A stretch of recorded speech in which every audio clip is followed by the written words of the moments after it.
اعوذ باللہ من الشیطان الرجیم بسم اللہ الرحمن الرحیم وبہ نستعین انہ خیر ناصر و معین والصلاۃ والسلام علی رسولہ الکریم واہل بیتہ الطیبین الطاہرین المعصومین واللعنۃ الدائمۃ علی اعدائہم من یوم العداوۃ الی یوم الدین. اما بعد فقد قال اللہ تبارک و تعالی فی کتابہ الحکیم بسم اللہ الرحمن الرحیم ان الدین عند اللہ الاسلام. عقائد کے اس سلسلے کو ہم نے اصول دین کی ترتیب سے شروع کیا ہے. سب سے پہلے توحید اور توحید کے حوالے سے کافی گفتگو ہم کرتے کرتے صفات ثبوتیہ تک پہنچے. آج ہم اللہ رب العزت کی صفات سلبیہ کے حوالے سے مختصراً گفتگو آپ کی خدمت عالیہ میں عرض کرنا چاہتے ہیں. چونکہ 8 صفات سلبیہ ہیں، لہٰذا ہم ان کو بھی شاید کئی ایک پارٹ میں بیان کریں. مختصر سے ہمارے یہ درس ہوں گے اور کئی ایک پارٹ اس کے ہو سکتے ہیں جو ہم آپ کی خدمت عالیہ میں پیش کرنا چاہ رہے ہیں. پہلی بات تو عرض کروں کہ قرآن حکیم کی یہ آیت تبارک اسم ربک ذی الجلال والاکرام بابرکت ہے. آپ کے اس رب کا نام جو صاحب جلال بھی ہے اور صاحب اکرام بھی ہے. یہ جو صاحب جلال ہے، اس سے مراد علماء کہتے ہیں کہ اس کی صفات سلبیہ ہیں اور اکرام سے مراد اس کی صفات ثبوتیہ ہیں. عموماً علم کلام میں صفات جلالیہ اور صفات کمالیہ کے نام سے یاد کیا جاتا ہے، یعنی وہ کہ جو کمال مطلق کا حامل ہے، اس کی وہ صفات جو اس کے کمال پہ دلالت کرتی ہیں ان کو صفات ثبوتیہ کہا جاتا ہے، اور وہ کہ جو اس میں نہیں ہونی چاہیے ان کو جو ہے وہ صفات سلبیہ کہا جاتا ہے یا صفات جلالیہ کہا جاتا ہے. قرآن حکیم کی اس آیت کریمہ میں ذی الجلال والاکرام پہلے جلالیہ کا ذکر کیا گیا ہے اور بعد میں اس کے کمال کا، اس کے اکرام کا ذکر جو ہے وہ کیا گیا. علماء اس حوالے سے فرماتے ہیں کہ اس کے کمال کو اس وقت تک صحیح معنوں میں ثابت ہی نہیں کیا جا سکتا جب تک اس سے ہر قسم کے نقص جو ہے اس کو دور تصور نہ کیا جائے. ویسے بھی حق اس وقت تک ثابت نہیں ہوتا جب تک باطل جو ہے اس کو مطلب اس سے جدا نہ کیا جائے یا باطل جو ہے اس کی نفی نہ کی جائے. حق اس وقت تک ثابت ہی نہیں ہوتا. یا یوں دوسرے لفظوں میں یوں بھی کہا جا سکتا ہے کہ کسی فصل کو آپ بونا چاہتے ہیں تو اس فصل کو بیجنے سے پہلے، اس کا بیج ڈالنے سے پہلے ضروری ہے کہ اس زمین کو اس طرح سے تیار کیا جائے کہ جو چیزیں مطلب وہاں پہ اگاتی ہیں اور جو فصل کے لیے نقصان دہ ہوتی ہیں، ان تمام چیزوں کو کہ جو اضافی ہوتی ہیں ان کو پہلے ختم کر کے اس زمین کو اس قابل بنایا جائے کہ اس میں بیج بویا جائے. لہٰذا اگر ہم چاہتے ہیں کہ صفات ثبوتیہ کو ثابت کیا جائے تو صفات سلبیہ جو ہیں ان کا تذکرہ بڑا ضروری ہے، اور پہلے وہ ذہن میں بٹھانا چاہیے کہ وہ کون کون سی چیزیں ہیں کہ جو اللہ رب العزت کے لائق نہیں. جب ہم صفات کے حوالے سے بیان کرتے ہیں صفات سلبیہ کے حوالے سے تو عموماً علماء نے 8 بیان کی ہیں، لیکن اصل بات یہ ہے کہ ہر قسم کا نقص اس ذات توحید میں نہیں پایا جاتا. پہلی صفات سلبیہ میں سے جو چیز ہے کہ اس کا کوئی شریک نہیں، اور اس پہ ہم زیادہ بحث اس لیے نہیں کریں گے کہ ہم نے صفات ثبوتیہ میں جب اللہ کو احد، واحد، یکتا اور تنہا ثابت کیا تو اسی کے ضمن میں یہ بات آ گئی تھی کہ لا شریک اللہ، اس ذات کا کوئی شریک نہیں. لہٰذا یہ تو بات اتنی ہی کہہ کے ہم آگے گزرنا چاہتے ہیں کہ اللہ رب العزت لا شریک ہے، اس کا کوئی شریک نہیں ہے۔ دوسری صفت جو اللہ رب العزت کی بیان کی جاتی ہے صفات سلبیہ میں سے، وہ یہ ہے کہ نہ وہ اپنی ذات میں کسی کا محتاج ہے اور نہ وہ اپنی صفات میں کسی کا محتاج ہے۔ ذات کے اعتبار سے بھی وہ کسی کا محتاج نہیں اور صفات میں بھی وہ کسی کا محتاج نہیں۔ اصلاً وہ کسی غیر کا محتاج ہے ہی نہیں، نہ مکان کا محتاج ہے، نہ زمان کا محتاج ہے، نہ کیفیت کا محتاج ہے، وہ غنی عن العالمین ہے۔ اللہ رب العزت کی طرف کائنات محتاج ہے اور وہ کسی کا محتاج نہیں۔ ایسے لوگ جو اشاروں کنایوں میں یا ناسمجھی میں بھی اللہ رب العزت کی ذات کو کسی بھی ہستی کا محتاج قرار دیں، یا شائبہ ان کی گفتگو سے ہوتا ہو کہ اللہ فلاں ہستی کا یا فلاں ذات کا محتاج ہے، اس بندے کو در حقیقت توحید کی معرفت ہی نہیں ہے۔ اللہ وہ ہے کہ جو کسی کا محتاج نہیں ہوتا، کائنات اس کی محتاج ہوتی ہے۔ تیسری بات، اللہ رب العزت مرکب نہیں۔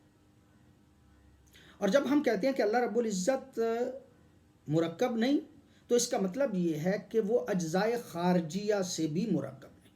مثلا فرض کریں کہ باہر چیز ایک انسان ہے، وہ مرکب ہے، اس کے ہاتھ ہیں، اس کے پاؤں ہیں، اس کا سر ہے، اس کی آنکھیں ہیں، وغیرہ وغیرہ وغیرہ، اس کے اجزاء ہیں۔ بعض اوقات تو ظاہری اجزاء جو ہیں وہ نظر آ رہے ہوتے ہیں، جسے اجزائے خارجیہ کہا جاتا ہے۔ بعض اوقات تو اجزائے خارجیہ کا جو ہے وہ بندہ ہوتا ہے، اس میں اجزاء پائے جاتے ہیں۔ اللہ رب العزت کے اس طرح خارج میں بھی کوئی اجزاء نہیں، وہ مرکب نہیں ہے اجزاء سے، اور نہ ہی وہ اجزاء ذہنیہ رکھتا ہے۔ بعض ایسی چیزیں ہیں کہ جن کا خارج میں اس طرح سے اگر تصور نہ بھی کیا جائے تو ذہن میں یہ ہوتا ہے کہ اس کے اجزاء ہیں۔ مثلا عموماً اہل منطق جو ہیں وہ تعریف کرتے ہیں الانسان حیوان ناطق، انسان حیوان ناطق ہے۔ تو اب جب وہ انسان کہتے ہیں تو ذہن میں ان کے دو چیزیں ہوتی ہیں، ایک حیوان اور ایک ناطق۔ لمبی بات ہے منطقی، ہم اس کو اس وقت نہیں کرنا چاہتے اور آپ کا وقت بھی ضائع نہیں کرنا چاہتے، آپ کو الجھن میں بھی نہیں ڈالنا چاہتے۔ جو منطق سمجھتے ہیں وہ اس بات کو کہ تعریف جو ہے وہ انسان کی منطقی اعتبار سے جب کی جاتی ہے تو یہی کہا جاتا ہے کہ الانسان حیوان ناطق، انسان حیوان ناطق ہے، جن سے قریب اور فصل قریب ملا کے اس کی تعریف جو ہے وہ کی جاتی ہے، اور انسان کی جن سے قریب جو ہے وہ حیوان ہے اور اس کی فصل قریب جو ہے وہ ناطق ہے، لیکن خارج میں انسان ہی ہے۔ حیوان اور ناطق جو اس کا تجزیہ کیا گیا، جو اس کی جزیں بنائی گئیں، وہ ذہن میں ہے۔ جس طرح انسان کی تعریف میں اس کے اجزاء ذہنیہ ہمارے ذہن میں موجود ہے، کیا اللہ رب العزت کے بھی اس طرح سے کوئی اجزاء ذہنی طور پہ تصور کیے جا سکتے ہیں؟ یہی بات ہم عرض کرنا چاہتے ہیں کہ اللہ مرکب نہیں ہے، نہ ظاہری طور پہ اس کے کوئی اجزاء ہیں اور نہ ہی ذہنی طور پہ اس کے کوئی اجزاء نہیں ہے۔ لیسا کمثلہ شیء، وہ کسی شے کی مثل نہیں ہے۔ حتیٰ جو عموماً کہا جاتا ہے نا کہ بسیط ہے، اللہ رب العزت کے لیے لفظ بسیط بھی استعمال نہیں کیا جا سکتا کہ اللہ بسیط ہے۔ جوہر کے مقابلے میں بسیط کہا جاتا ہے، چونکہ بسیط بھی جوہر کے جو ہے وہ مقابلے میں کہا جا رہا ہے، اور کہا جا رہا ہے کہ یہ جو ہے معذرت چاہتے ہوئے اللہ رب العزت کو بسیط بھی نہیں کہا جا سکتا، اس لیے کہ جب بسیط بھی کہا جاتا ہے تو اس کے بھی ذہنی طور پہ اجزاء جو ہیں وہ تصور کیے جاتے ہیں، لہٰذا اللہ رب العزت کو بسیط بھی نہیں کہا جا سکتا، اس لیے کہ بسائط کا خالق بھی وہ ذات ہی ہے۔ چوتھی بات، اللہ رب العزت جسے ہم اپنا الہ مانتے ہیں، اس کی صفات سلبیہ میں سے چوتھی صفت جو ہے وہ یہ ہے کہ اللہ تعالیٰ جو ہے وہ محل حوادث نہیں ہے، عموماً ہمارے بچے بھی اس بات کو جب ابتدا میں پڑھایا جاتا تھا کہا جاتا تھا وہ محل حوادث نہیں ہے. محل حوادث کا معنی یہ ہے کہ وہ کوئی ایسی جگہ پہ نہیں ہے کہ مختلف کیفیات اس پہ طاری جو ہیں وہ ہوتی ہوں. مثلا یہ کہ وہ کبھی سو جائے، کبھی جاگ جائے، کبھی حرکت میں ہو، کبھی سکون میں ہو، کبھی کھڑا ہو، کبھی بیٹھا ہو، کبھی اس پہ جوانی آ جائے، کبھی بچپنا آ جائے، کبھی بڑھاپا آ جائے، کبھی وہ راضی ہو جائے، کبھی وہ ناراض ہو جائے، کبھی اس میں قوت آ جائے، کبھی اس میں ضعف آ جائے. یہ ساری چیزیں جتنی بھی ہیں یہ جسم و جسمانیت سے تعلق رکھتی ہیں، اور اللہ رب العزت میں یہ کیفیات جو ہیں وہ نہیں پائی جاتی. اچھا، جب یہ کیفیات نہیں پائی جاتی تو پھر وہ جو قرآن حکیم میں کہا جاتا ہے اس کی طرف بھی آپ توجہ فرمائیں کہ لا تاخذہ سنۃ ولا نوم. وہ ایسا ہے کہ جس پہ نہ کبھی نیند آتی ہے اور نہ ہی کبھی اس کو اونگ آتی ہے. لہذا اللہ رب العزت جو ہے اس پہ کیفیات طاری نہیں ہوتی. لیکن قرآن حکیم میں بعض ایسی آیات ہیں جس سے یہ محسوس ہوتا ہے کہ وہ راضی بھی ہوتا ہے اور ناراض بھی ہوتا ہے. جس طرح رضی اللہ عنہم، اللہ ان سے راضی ہو گیا. یا کہا جاتا ہے کہ الذین یؤذون اللہ ورسولہ، وہ کہ جو اذیت دیتے ہیں اللہ کو، تو اس کا مطلب یہ کہ اللہ کو اذیت ہوتی ہے اور اس کے رسول کو اذیت دیتے ہیں.